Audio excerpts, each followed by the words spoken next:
Now, I think that the vice president and the president-elect should get better respect than they're getting. Gary joins us now from Atlanta. So, Gary, did any of the people you spoke with think it was notable that the man who this was all directed at, Mike Pence, didn't really complain about it? Yeah, most of the Trump voters we talked to, John, do think it's notable and think it's admirable. They like the fact that Mike Pence is diplomatic. They like that he is the yin to Donald Trump's yang. And I ask people, does it strike you, though, it's strange that, this happened to Mike Pence. He's saying nothing about it. He's just saying good things. And Donald Trump's all upset about it. And they say, maybe a little strange, but that's Donald Trump. That's the guy we're used to. That's the guy we voted for. Gary Tuchman, thanks so much. There's a lot more ahead in our next hour of 360, including Donald Trump unveiling his agenda for the first days in office and what he's planning to focus on and not do in the first days. Stay with us. And I'm George Howell. John Berman here in for Anderson. Breaking news and big headlines tonight. Donald Trump is in Florida. He arrived about 2 hours ago for Thanksgiving at Mar-a-Lago, but not before making a ton of news back here in New York. He sat down with the editors, the publisher, and top media and political writers at the New York Times. He said a mouthful about everything from putting Hillary Clinton in prison, no longer a priority, to conflicts of interest, that there are no conflicts of interest when you're president, to peace in the Middle East. The president-elect says that his son-in-law might be able to make it happen, and he was apparently serious. We begin, though, with breaking news, more evidence that the seemingly unlikely prospect of Trump rival Mitt Romney becoming Secretary of State could be growing a lot more likely. CNN's Sarah Murray has the last word, or late word, and joins us now from Trump Tower. Sarah, what can you tell us about the Romney team and whether Mitt Romney is seriously considering this position? Well, John, the suspense continues about how this will all shake out in the final decision. But we are told that Mitt Romney is seriously considering the possibility of being Secretary of State, that he's talking it over with his family members. There has been contact between Romney's world and Trump's world, which is an indication that this is a serious discussion, not just something that was done from a photo op. Now, to the best of our knowledge right now, what our sources are telling us are that no offers have been officially made. And I think part of that is, you're seeing both sides kind of play it cautious. Mitt Romney doesn't want to say he's going to accept unless the offer's on the table. Donald Trump doesn't want to make the offer unless it's clear Mitt Romney's going to accept. So we might see this little game of cat and mouse playing out for a little bit longer. But I am told by sources that Mitt Romney is a leading candidate. He's not the only candidate in the mix, though. Rudy Giuliani is still under consideration for this post. So still a few days of suspense ahead, I think, John. So, Sarah, these men exchanged incredibly harsh words during the campaign. Does that mean that's all bygones and that's all away? Not just incredibly harsh words. They have incredibly different views of the world. Remember, Mitt Romney is the guy who was criticized for calling Russia America's #1 geopolitical foe when he was running for president in 2012, whereas Donald Trump has spoken about Putin in much more favorable terms. So I think that's another issue that we're seeing sort of trying to be ironed out, is there differences in worldview. But I do think the Romney team wants to send a signal that they're willing to consider people who are past critics if they think they're the best for the job.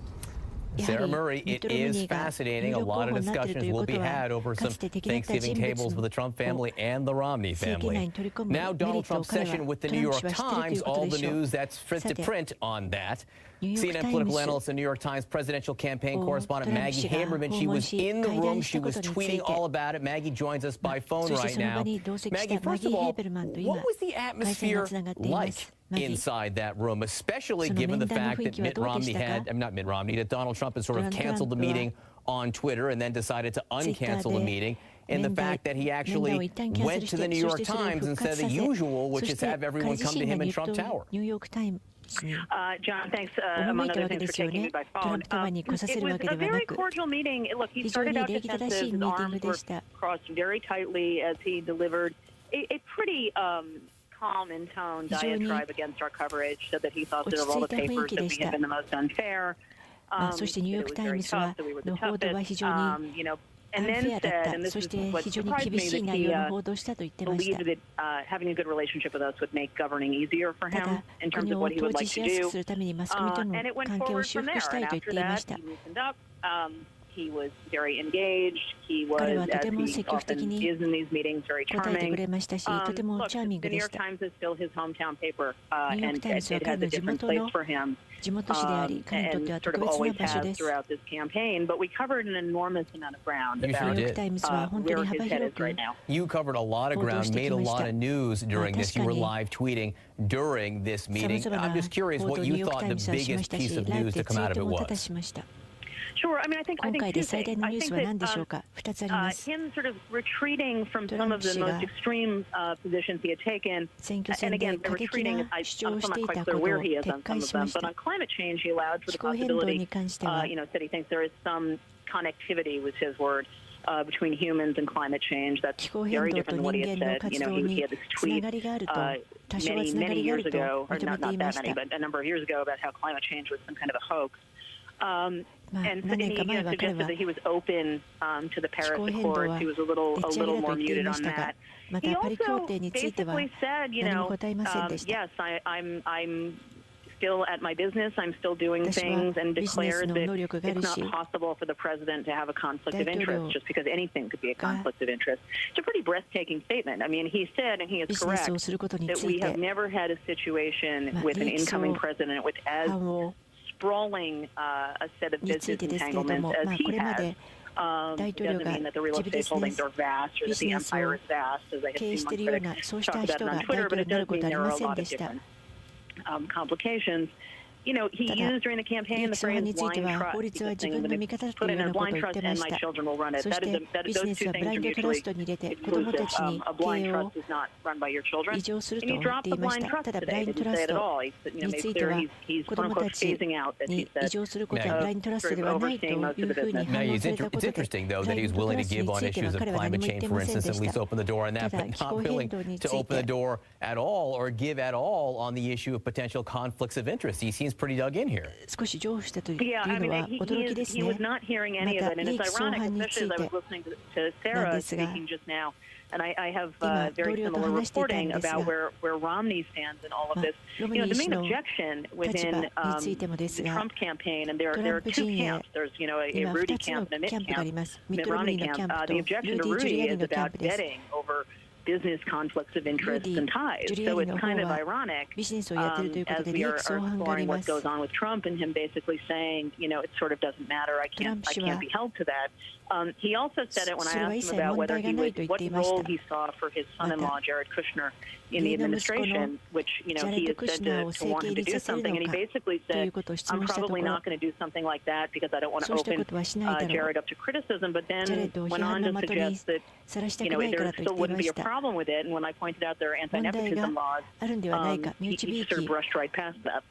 Maggie, he also suggested that his son-in-law, Jared Kushner, might be good at reaching peace in the Middle East, which is something, obviously, that administration after administration and expert after expert has been unsuccessful in, but he thinks his son-in-law would be successful in that? But he thinks he would be successful at it. I mean, Trump has talked about that pretty consistently. In the campaign, he has frequently said that he thinks that people have given up on this concept too easily, that he would like to revive it. But I had not heard him talk about Jared Kushner in conjunction with it before. It makes a certain sense for Trump's sensibility, as Jared, among other things, helped craft Trump's speech before the group AIPAC earlier this year, and has been sort of one of his advisors on issues related to Israel. But it is certainly not an issue that Kushner has, decades of diplomatic experience with. But just to be clear, he was serious about his son-in-law playing a role. He was completely serious. All right, let me see if I can quickly go through a couple other issues that came up. And again, these all made news in their own way. Let's go through them quickly.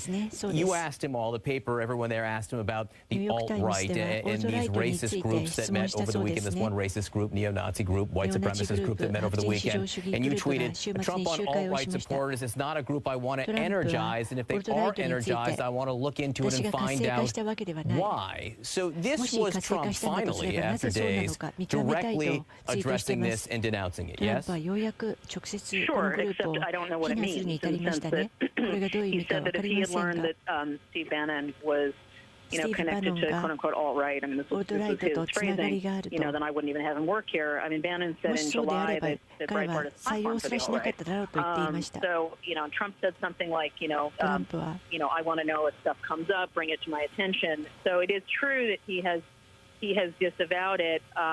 はっきりとオートライトとの関係を断つ発言をしましたが、しかし批判